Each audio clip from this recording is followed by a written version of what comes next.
Assalamualaikum warahmatullahi wabarakatuh. Waalaikumsalam warahmatullahi wabarakatuh. Perkenalkan, nama saya Sri Anise dari mahasiswa Universitas Aisyah Surakarta semester 7. Bagaimana kabarnya hari ini, Bu-Ibu? Baik. Di sini saya akan menjelaskan mengenai pendidikan kesehatan tentang mitigasi bencana gempa bumi atau persiapan apa saja yang akan kita lakukan sebelum terjadi gempa bumi, saat terjadi gempa bumi, dan setelah terjadi gempa bumi. Waktunya nanti kira-kira sekitar 7 menit ya Ibu-Ibu. Ya. Bersedia? Ya. Ya, langsung saja untuk kita mulai ya Bu ya.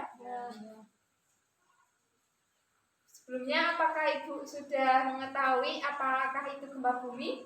Goyang-goyang. Ya, seperti itu. Gempa bumi merupakan gerakan atau getaran yang berasal dari permukaan bumi yang berasal dalam struktur bumi. Seperti itu. Kemudian, kenapa sih Indonesia sering terjadi bencana gempa bumi?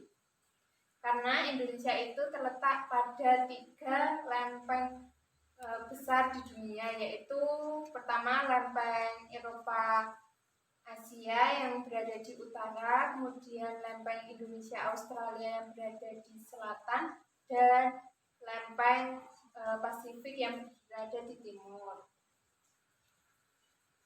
Kemudian mitigasi bencana gempa bumi itu yang pertama, sebelum terjadi gempa bumi, yaitu kita harus menginformasikan kepada keluarga atau saudara apa saja yang harus kita persiapkan saat akan terjadinya gempa bumi. Kemudian memahami karakteristik gempa bumi seperti skalanya itu seperti apa, besar atau bagaimana, kemudian tingkat kerusakan dan frekuensi kejadian. Kemudian kita membuat daftar nomor untuk menginformasikan bahwa pada hari ini terjadi gempa bumi, seperti nomor pada kecamatan, kelurahan, dan kabupaten. Kemudian kita membangun rumah yang aman dan menghindari bangunan yang berada di lereng karena bisa menimbulkan tanah longsor. Kemudian menghindari perabotan yang tinggi dan berat yang akan terguling dan membuat kerusakan. Seperti itu. Kemudian saat terjadi gempa bumi, ya saat di dalam rumah kita sebaiknya jangan panik.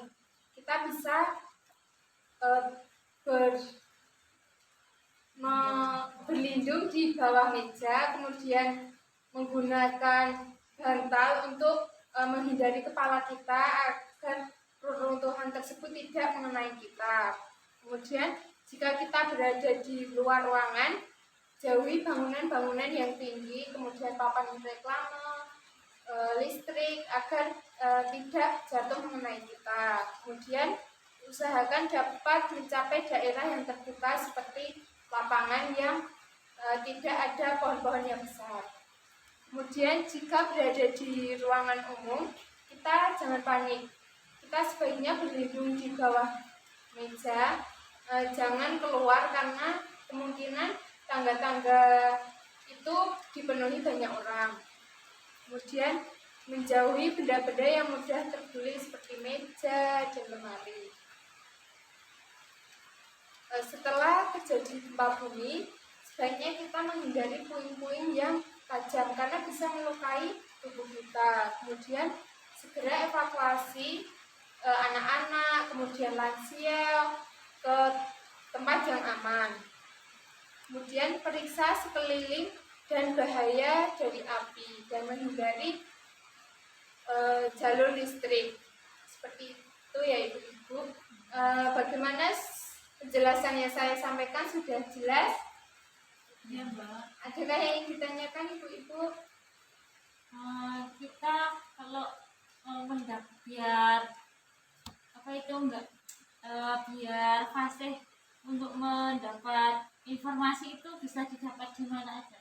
Ya, itu informasinya bisa didapat dari radio. Biasanya kan kalau terjadi gempa bumi itu banyak banyak berita-berita yang beredar di radio atau bisa menggunakan HP kita untuk mengetahui keadaan gempa bumi, apakah akan terjadi gempa susulan atau bagaimana seperti itu. Ya. Bagaimana ibu-ibu yang lain ada yang ditanyakan? Ya. Sudah paham? Ya. Terima kasih atas waktu yang diberikan. Semoga ilmu yang saya berikan bermanfaat bagi ibu-ibu semua dan dapat diinformasikan kepada keluarga, tetangga, dan saudara ibu-ibu. Kalau begitu saya pamit dulu ya Bu ya. Assalamualaikum warahmatullahi wabarakatuh. Waalaikumsalam warahmatullahi wabarakatuh.